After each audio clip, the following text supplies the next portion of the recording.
So, James O'Brien posed the question, are the Tories able to build a credible opposition?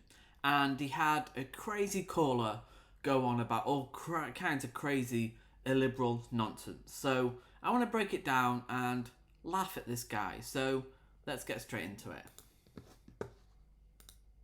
Is in Chippenham. James, what would you like to say? Well, you're saying about you'd like the people back that were culled from the party. In my opinion, and from what I've seen, there needs to be a lot more of a cull, to be perfectly honest, and get rid of some of the more liberal aspects in the party that are causing trouble. Okay, like who or what?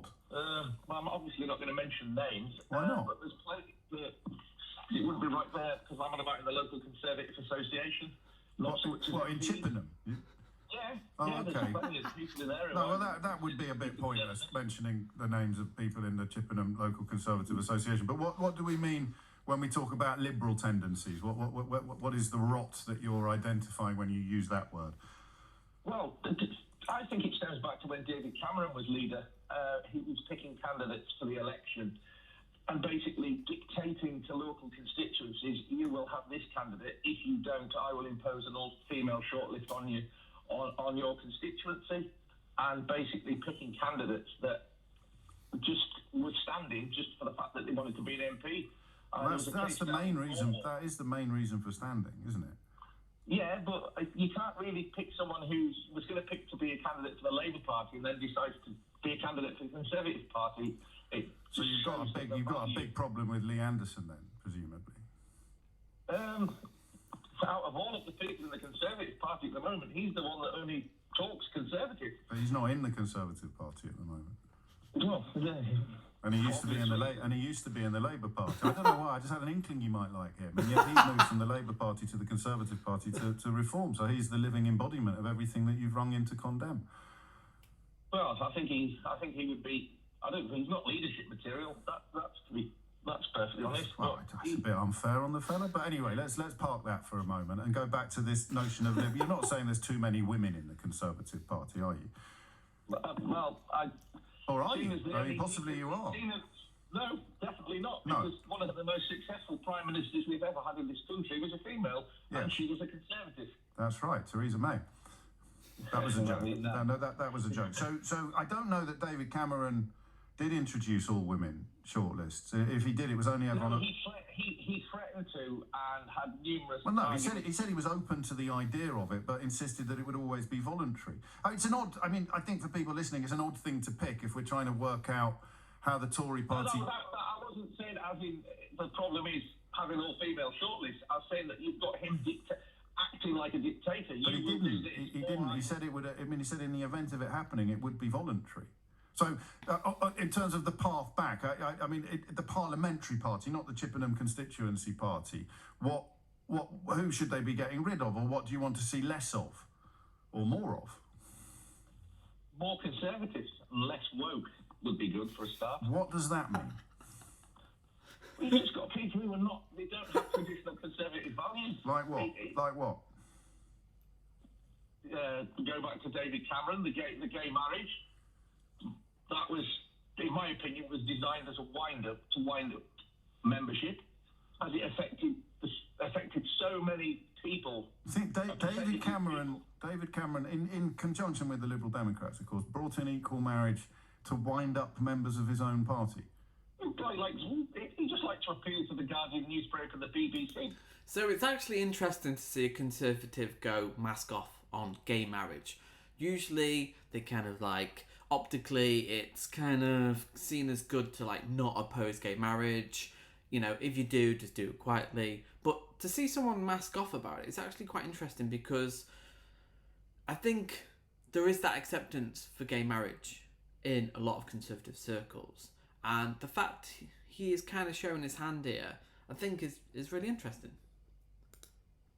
Bashing members of his own party constantly. How is letting gay people get married bashing members of his own party? You know, there are gay people in the Conservative. I have a gay colleague who is married. Yes, a gay Conservative colleague who is married tried to get into Parliament at the last election, but the less we say about that, the better. I think he just was doing things to trying to appeal to the Guardian newspaper and the BBC. Right. And so equal marriage was not. Equal marriage wasn't designed to appeal to gay people who wanted to get married. It was designed to appeal to the Guardian newspaper and the BBC. Okay, that's a thought. Can I ask you a trick question? Well then. When did you last read The Guardian?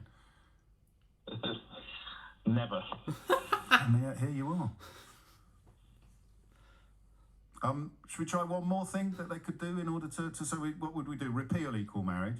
Tell the gays they can't get married anymore because it was all a big wind up by. No, I don't think there's anything wrong in bringing it in, but I do. Right. Well, you do though. That's the contradiction. This is where you see the cowardice of Conservatives, because he's brought it up as winding up the Conservative supporters, and now all of a sudden when you say, well, do you want to repeal it? No, I'm not. You can't have an honest conversation with these people because they just are not honest about what they believe. It's just pure cowardice. The majority of the reason he brought it in. Yeah. So in terms of how they can restore their fortunes. With everything going on in the country, there was far more things. I know, but it's 2024 now, and we're looking at the road ahead. You sound a little bit obsessed with equal marriage, but maybe that's not fair. Let's end with this then. Let's end with your definition. The point I'm getting at is yes. You can't distinguish anything between any of them anymore. There's no difference. You can't distinguish between Tony Blair, David Cameron, Theresa May. They're all the same. Yeah, they're just not though, are they? I mean, on all sorts of things, all sorts of issues where there are huge differences. That's probably why the Conservatives are losing votes. And the last election, let's be honest, Labour did not get any more votes than they got less votes than they did under Jeremy Corbyn. So there was not a massive vote. No, it's a loveless landslide. But I'm not hearing much about what the Conservatives could do differently, apart from women and gays. No. What else have you said? Again. What else have you said in this? What else have you said in the course of this call? What else have you talked about apart from women and gays? It's not conservative. It's not the Conservative Party is not conservative anymore. Okay, and we'll end on this. When you use the word woke, what do you mean by that? I have asked this question many times and I've never had an answer because there is no answer to this. It's such a nebulous, kind of fluid signifier that just means stuff they don't like. People having rights, trans rights, gay marriage. It's a absurdity that we have to engage with this because you've got the dishonesty, you've got the hypocrisy of, oh, I don't want to, repeal gay marriage. Well, why did you bring it up? And then now, what does woke mean? Let's see if he can define it. I think you know what it is already. I've no idea. What do you mean? I've no idea. I've asked a million different people. I've never got a clear answer on it. What do you mean when you use that word? Being anti-British. How can it be anti-British? How can woke mean anti-British? You just need to look at the sort of what's going on in schools nowadays. What's that then? Well, you know what it is, James. I honestly don't. I know that when some people in public life shout. You know what it is. It's the cowardice. It's just the pure cowardice. You know what it is. You just can't answer basic questions. It's absolutely wild to me. They fall apart from basic questions. Define your terms. What are you talking about? They just can't answer because they have no answers. A lot of people shout how high, but what do you mean? Like on the other issue, you say that. No, let's not change the subject. What's happening in schools? They like to do that. Conservatives will always, and they're not sure they're aware of what they're doing, but when they get uncomfortable, they can't answer a question, they always change the subject. Because they're cowards. They can't just keep on topic. They're all over the place because they've got no points. You do this all the time, Dave. I know, it's so annoying. I ask people to do this all the time. He is asking questions. Define your terms. What do you mean? What problems do you have with how the Conservatives have become too liberal? It's gay marriage. He doesn't like gay marriage. But then he doesn't want to repeal it. There is no consistency. It's all over the place. And this is what conservative ideology is. I'm sorry, it is. Find the words that they use on the radio. So what do you mean by woke? What do you mean? What do you mean by woke? You snarled at foreigners, Glenn. What do you mean by woke? What do I mean by woke? Yes. It's ultra-liberal nonsense. For example? Men can be women, women can be men. Yes. Telling people they can have 46 different genders. What's that all about? So that's it then. It's the transgender conversation. Well, I didn't say transgender. So we've got the gays, we've got the women, and we've got the trans. Well, you've done the hat trick, James. Well, it's 10:49. It's in Chippenham. So, the hat trick: women, gays, and trans. And then you hear him say, "I didn't mention trans." And this is how, again, dishonest and cowardly they are. They'll say, "Oh, men can't be women, women can't be men." And then you say, "Oh, the transgender question. Okay." And then, "Oh, no. And you hear this all the time. "I've got nothing against trans people." And then it's go, "Okay, so should people have the freedom to identify as the gender that is opposite to what they were assigned to at birth?" And then they can't answer the question. I've had people who can just not answer this question, because what harm is being caused by identifying as a gender different to what you were assigned to at birth? It causes no harm.